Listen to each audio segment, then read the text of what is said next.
Le ponemos cara a los números fríos de la economía. Isaac Yuyo Rudnick del ISEPSI te trae la realidad caliente de nuestro país.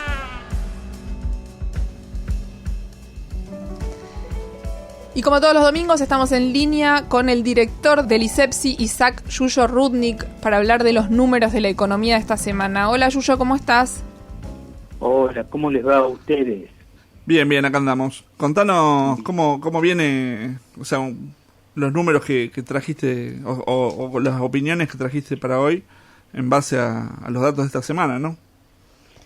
Bueno, me parece que el dato más importante de la semana fue el que se anunció el día miércoles, cuando se publicaron los números de la pobreza y la indigencia del segundo semestre del año pasado, ¿no?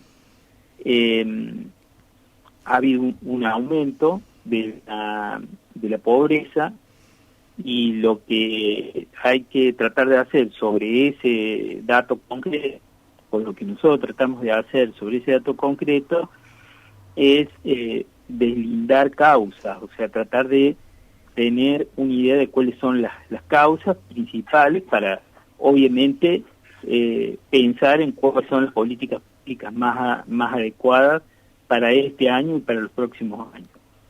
En principio nos aparece la pregunta de si en un año como el 2020, signado prácticamente desde el principio, por lo menos a partir de finales de marzo, por la pandemia que introdujo en distintos niveles, con el paso del tiempo, restricciones muy importantes a la circulación. La primera parte de la pandemia prácticamente se paralizó el país, toda la económica.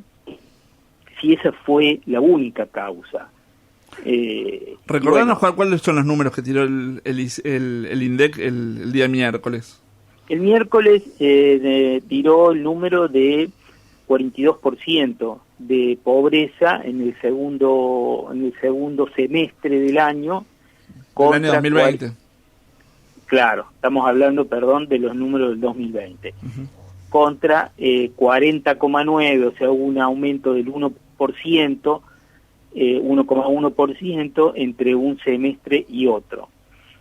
Partimos de la base de que el 2019 la pobreza osciló en alrededor del 35% en los dos semestres del año 2019, mientras que el 2020 estuvo oscilando entre el 41 y el 42%. Bueno, ahí viene la situación que tuvimos que atravesar el año pasado con el tema de la pandemia, y la pregunta es si fue el único elemento que incidió fuertemente en que esta situación se diera de esa manera. Sí, porque es un montón de gente, ¿no? Es mucha gente, obviamente es mucha gente que hoy está en esa situación de pobreza, o sea que no tienen los ingresos suficientes para garantizar, para resolver sus necesidades básicas. Nosotros fuimos a tratar de analizar cuál fue la evolución del salario, que es una de las variantes de las que se puede analizar en relación a los aumentos de la canasta básica. Tomamos el parámetro de la canasta básica de alimentos porque es el rubro, digamos, de los alimentos el que más incide en los gastos de la familia, o por lo menos el primer rubro que las familias se preocupan en cubrir, y después viene todo lo demás. Te hago un paréntesis ahí, Yuyo. Canasta básica muy poco saludable, por otro lado, ¿no? Porque estamos tan por abajo de empezar a pensar qué es lo que habría que comer, preocupándonos porque primero hay que comer, que ni siquiera estamos hablando de una canasta básica que nutricionalmente sea aceptable. Claro, fíjate que eso que vos apuntás es muy importante, pero ¿por qué no podemos pensar en los alimentos más saludables, en ver si podemos elegir qué podemos consumir en los hogares, cómo podemos elegir la dieta cotidiana que elegimos para nosotros y para nuestros hijos? Y bueno, porque los recursos que tenemos son escasos, entonces lo primero que se nos ocurre es tratar de adquirir productos que por lo menos nos llenen, que por lo menos no nos dejen a los chicos con hambre. Exactamente. Entonces, se da esto que vos planteás. Mira, en septiembre, yendo a lo me voy un poquito más atrás, junio, julio y agosto, aunque corro el riesgo de aburrirlos con algunos números. En junio, julio y agosto, o sea, los meses más duros de la pandemia, la correlación entre aumento de salarios y la canasta básica de alimentos más o menos marchó de manera parecida, aceptable. O sea, en general los salarios fueron aumentando en proporciones parecidas a los de las canastas básicas, un poquito más, un poquito menos, pero más o menos lo mismo.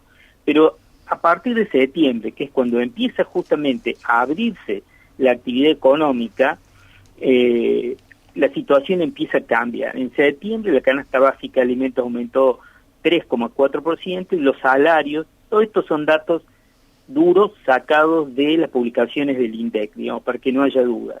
Los salarios aumentaron, en septiembre la canasta básica aumentó 3,4, los salarios 2,5.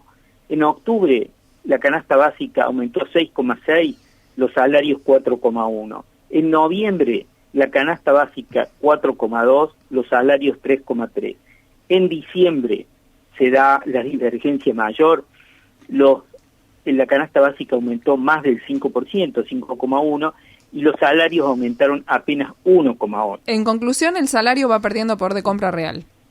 Totalmente. El famoso dicho de que los precios, y en este caso le agregamos los precios de los alimentos, suben por el ascensor y los salarios suben por la escalera. Pero vamos a decir, bueno, a medida que no, suben por la escalera y con artritis, no es que suben rápido por la escalera tampoco.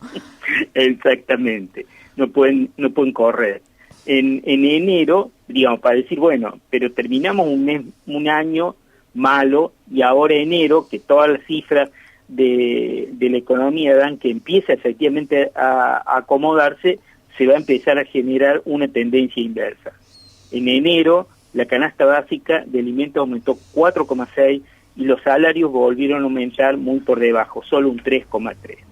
Entonces, ahí cuando hablamos de salario, hablamos de sectores que o en la economía informal o en la economía formal están ocupados, tienen un trabajo que mes a mes le va dando una retribución. Si a eso le agregamos que en estos meses justamente el último trimestre del año se suspendieron asignaciones importantes como el IFE, que fueron sustanciales para justamente acolchonar la situación de pobreza y las situaciones más complicadas, la situación más grave de la gente que no tenía trabajo, que son millones. Se quitó la asignación para cubrir los salarios de las empresas para que no hubiera desocupación. Toda esa ayuda se suspendió. Si a eso le agregamos esa ayuda, que por lo menos respecto al IFE va a los sectores fundamentalmente de trabajo, completa un panorama en que obviamente el poder adquisitivo de los populares, de los trabajadores, de los que tienen trabajo registrado y no registrado, y de los que son desocupados, va en la inversa a la verdad del conjunto. Yuyo, te estamos escuchando un poquito mal, pero se entiende perfecto a dónde apuntás. Los números de esta semana fueron realmente dolorosos, ¿no? Creo que no existe otra palabra para decirlo. Y también habría que pensarlo fuera de la grieta, porque esto no es culpa ni de un gobierno, ni del otro, ni del anterior, ni del siguiente, ni del que está. 42% de pobreza es un problema... es un problemón. Sí, estructural de la Argentina. Así que seguiremos charlándolo. Muchas gracias, Yuyo. Bueno, gracias a ustedes. Seguimos el domingo que viene. Muchas gracias. Era Yuyo Rudnick, director del ISEPSI. Más información del ISEPSI, ¿dónde? En www.isepsi, primero con S, después con C.org.ar.